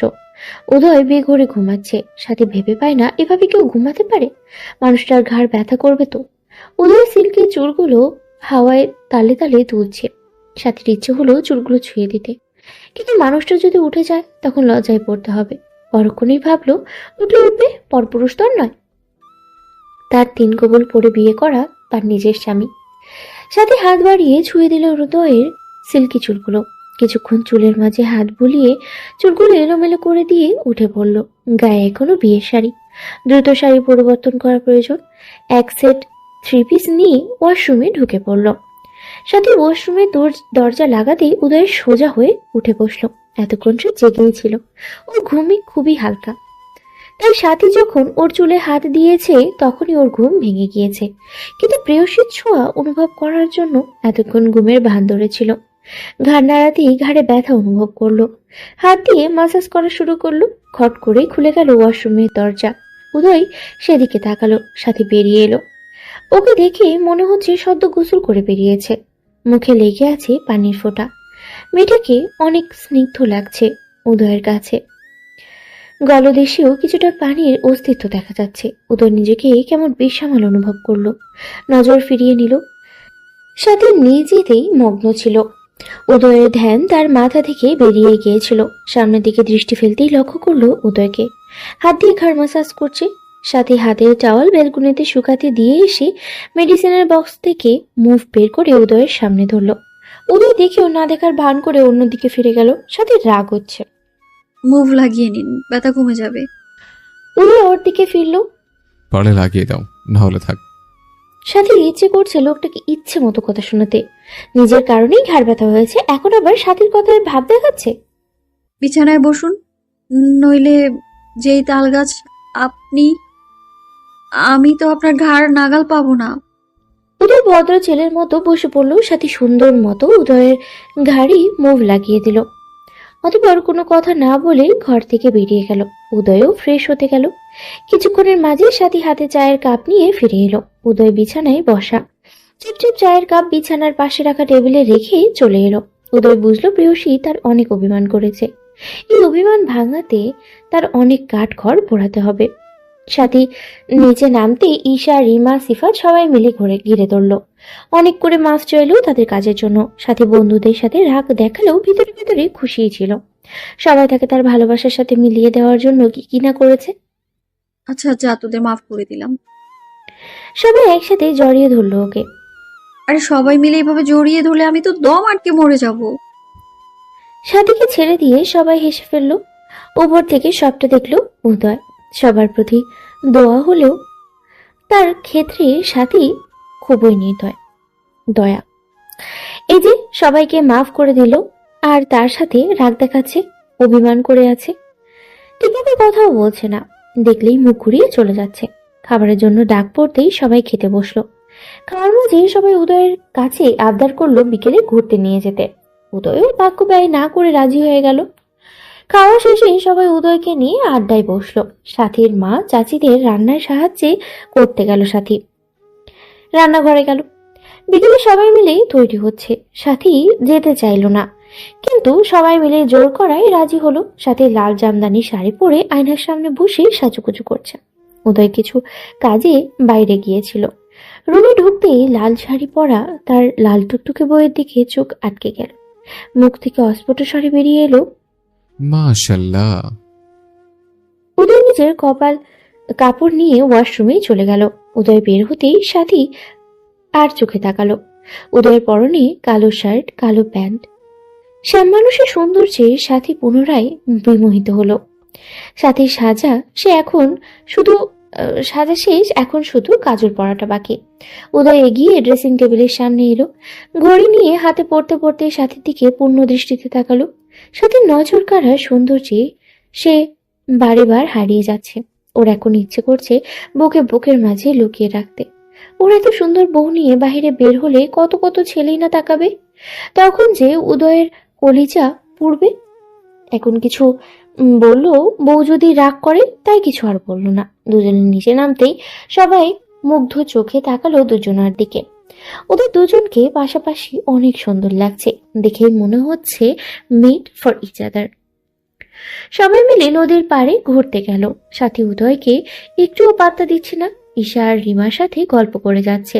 এখানে যে উদয় নামের একজন ব্যক্তি আছে যেন সেটা সে ভুলেই গেছে। উদয় এখন হাড়ে হাড়ে টের পাচ্ছে অবহেলার কষ্ট। ওর খুব খারাপ লাগছে। ও তো ইচ্ছে করে সাথীকে কষ্ট দেয়নি, সাথীর ভালোর জন্যই ওকে ইগনোর করেছিল। ও খুবই অনুতপ্ত। সাথী পুরোটা সময় উদয়কে ইগনোর করেছে। ওরা অনেকক্ষণ ঘোরাঘুরি শেষ করে খাওয়া দাওয়া করে বাড়ি চলে এলো। আঁধারের মাঝে এক ফালি আলো নিয়ে আকাশে জ্বলজ্বল করছে চাঁদ। সূর্য ঢলে পড়েছে বহু পূর্বে। সাথী উদাস মনে চেয়ে আছে আকাশ পানে। গত 2 দিন ধরে উদয়কে ইগনোর করেছে, যাকে বলে চোখে লাগার মতো ইগনোর। সবাই সেটা দেখেছে, কিন্তু কেউ কিছুই বলছে না। ওদের স্বামী স্ত্রীর ব্যাপার ওরা বুঝে নেবে। সাথে ওপরে ওপরে উদয়কে ইগনোর করলেও ভিতরে ভিতরে কষ্ট পাচ্ছে। প্রিয় মানুষটাকে কষ্ট হয়েছে, ওকেও আঘাত করছে, কিন্তু ও নিজেকে সামলে নিচ্ছে। উদয়ের বোঝা উচিত অবহেলা কতটা কষ্টকর, কতটা পোড়াই, কতটা যন্ত্রণা দেয়। উদয় বারবার চেষ্টা করছে সাথে সাথে কথা বলার, কিন্তু সাথী উদয়কে কথা বলার সুযোগটাই দিচ্ছে না। সারাদিন সবার সাথে আড্ডা দেয়, আর রাতে যে একবারের সাথে ঘুমায়, ইকরার সাথে ঘুমায়। উদয় চাইলেও কিছু বলতে পারে না। ওর যে কিছু ভুল ছিল, ওর ভুলের কারণে মেয়েটা 3টা বছর গুমড়ে মরেছে, কষ্ট পেয়েছে। উদয় সহ্য করতে পারছে না এই অবহেলা। ও জানে ওকে ইগনোর করে সাথীও কষ্ট পাচ্ছে। ও চাই সব কষ্টের অবসান ঘটাতে। সাথী খাবার খেয়ে উঠবে এমন সময় উদয় সাথীর হাত নিজের হাতে আবদ্ধ করে ফেলে। সাথী ছাড়াতে গেলে উদয় চোখ রাঙিয়ে তাকায়। সাথী চুপচাপ বসে পড়ে। উদয় সবার অগোচরে ফিসফিস করে বলল, চুপচাপ ঘরে যাবে, আমার জন্য খাবার খেয়ে দিয়ে তোমাকে ঘরে পাই। উদয়ের কথায় সাথীর কোনো হেলদোল লক্ষ্য করা গেল না। উদয় এবার কঠোর স্বরে বলল, আর যদি তোমাকে ঘরে না পাই তাহলে যেখানে থাকবে সেখান থেকে তুলে নিয়ে আসবো, প্রমিস। উদয় কঠোর স্বরে সাথী কিছুটা ভয় পেল। এই লোক যা বলে তাই করে, একে দিয়ে ভরসা নেই। না হলে দেখা যাবে ইকরার ঘর থেকে সবার সামনে তুলে নিয়ে আসবে। বিষয়টা নিঃসন্দেহেই সাথীর জন্য খুবই লজ্জাজনক হবে। তাই চুপচাপ উঠে সোজা নিজের ঘরে চলে এসেছে। কিছুক্ষণের ব্যবধানে উদয় ঘরে এলো। ও আরো আগেই চলে আসতো। খাওয়া শেষে সবাই ধরেছে গল্প করার জন্য। অল্প কিছু সময় ওদের সাথে আড্ডা দিয়ে বাহানা দিয়ে চলে এসেছে। তার বউ যা রাগী, দেখা যাবে দেরি করে আসার জন্য গাল ফুলিয়ে বসে আছে। তখন আবার আরেক ঝামেলা। সব মিটমাট করতে এসে উল্টো ঝামেলা তৈরি হয়ে যাবে। উদয় সারা ঘরে কোথাও সাথীকে না পেয়ে বুঝলো তার বউ বেলকুনিতে আছে। উদয় বেলকুনিতে এসে দেখে সাথী নিত্যদিনের মতো আকাশের দিকেই তাকিয়ে আছে। ও ভেবে পায় না আকাশে এমন কি আছে যা সাথী এত মনোযোগ দিয়ে দেখে। সাথীর পরনে কালো 3 পিস, খোলা চুলগুলো বাতাসে জাপটায় উড়ছে। উদয়ের নেশা লেগে যাচ্ছে বইয়ের সৌন্দর্যে।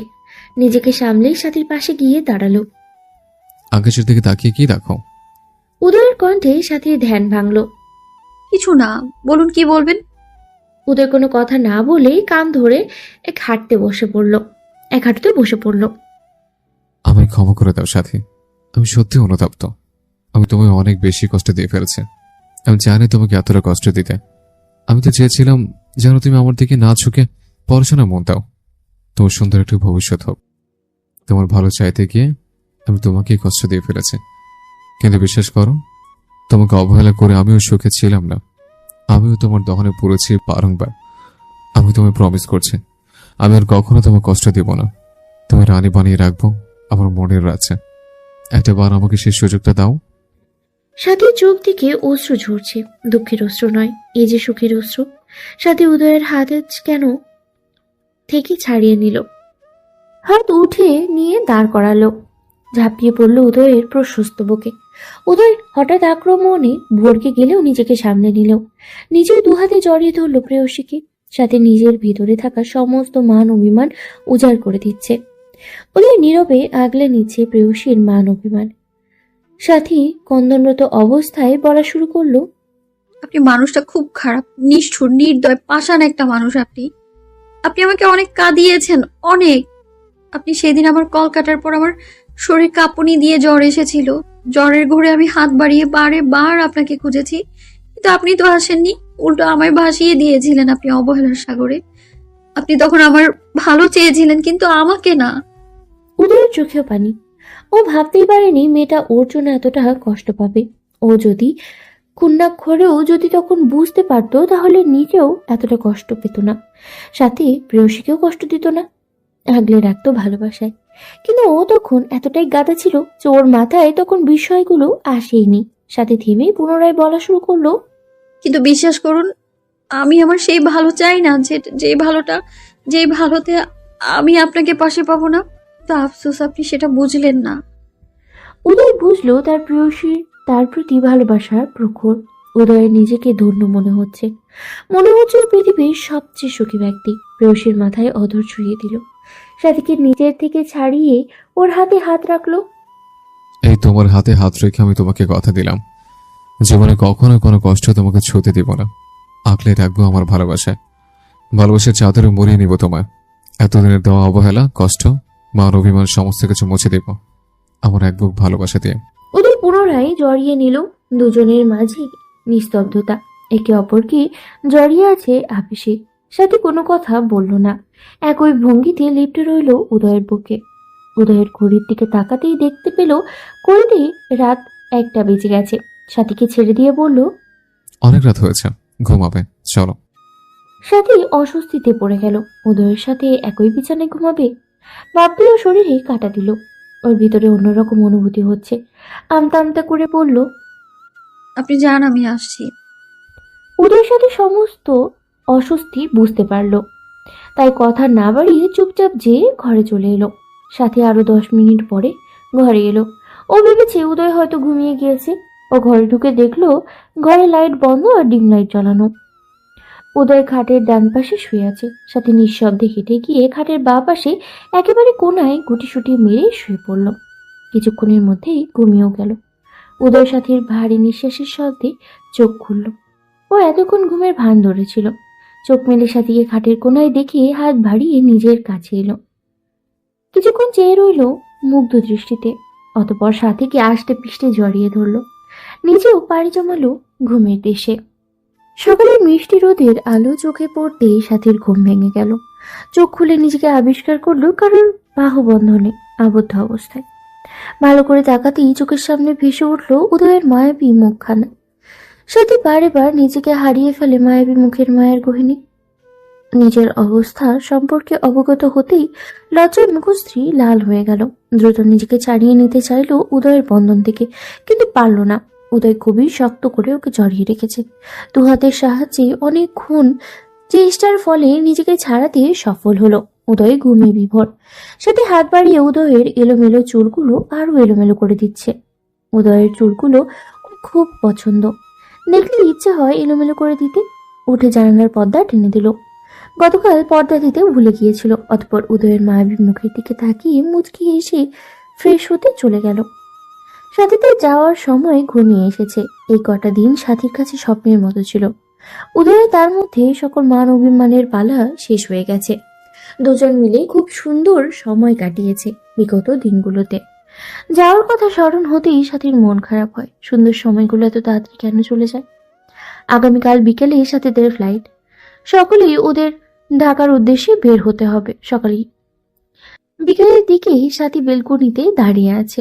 ওর খুব মন খারাপ। সবাইকে ছেড়ে যেতে একটু ইচ্ছে হচ্ছে না, কিন্তু কিছু তো করার নেই, ওকে তো যেতেই হবে। সাথীর মন খারাপের মাঝে উদয় নিঃশব্দে এসে পিছন থেকে সাথীকে জড়িয়ে ধরে ওর ঘাড়ে থুতনি রাখলো।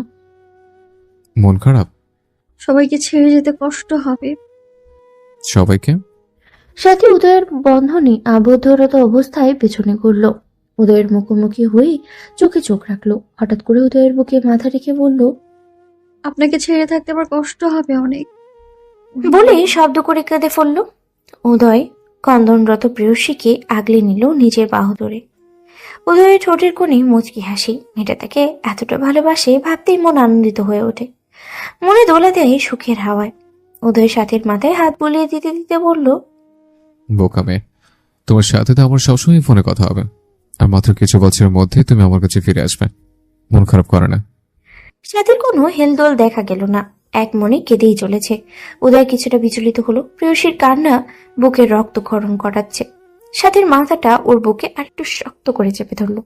মাথায় এঁকে দিল ভালোবাসার বরস। সকালে উদয়ের ঘুমে আগেই ভেঙে গেল। চোখ মেলে দেখলেও সাথী ওকে জড়িয়ে ধরে আবেশে ঘুমিচ্ছে। মেয়েটার মুখের উপরে কিছু ছোট চুল এসে বিরক্ত করছে। সাথী বিরক্তিতে কপাল কুঁচকে ফেলল।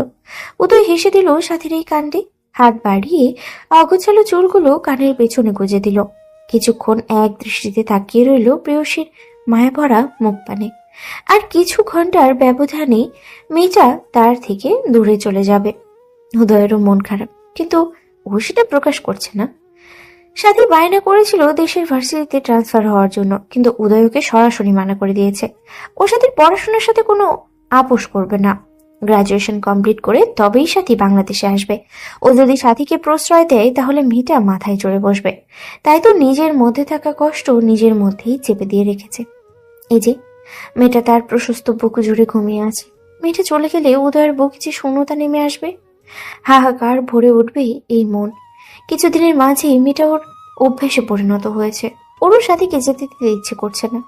ইচ্ছে করছে মেয়েটাকে মনের মাঝে কুঠুরিতে বন্দি করে রাখতে। উদয় পুনরায় সাথীকে জড়িয়ে ধরে চুপ বুঝে ফেলল। সাথীতে যাওয়ার সময় ঘনিয়ে এসেছে। সবাই লাগেজ নিয়ে ড্রয়িং রুমে এসেছে। ঈশা, সিফাত সবার থেকে বিদায় নিয়ে বেরিয়ে চলে গেল।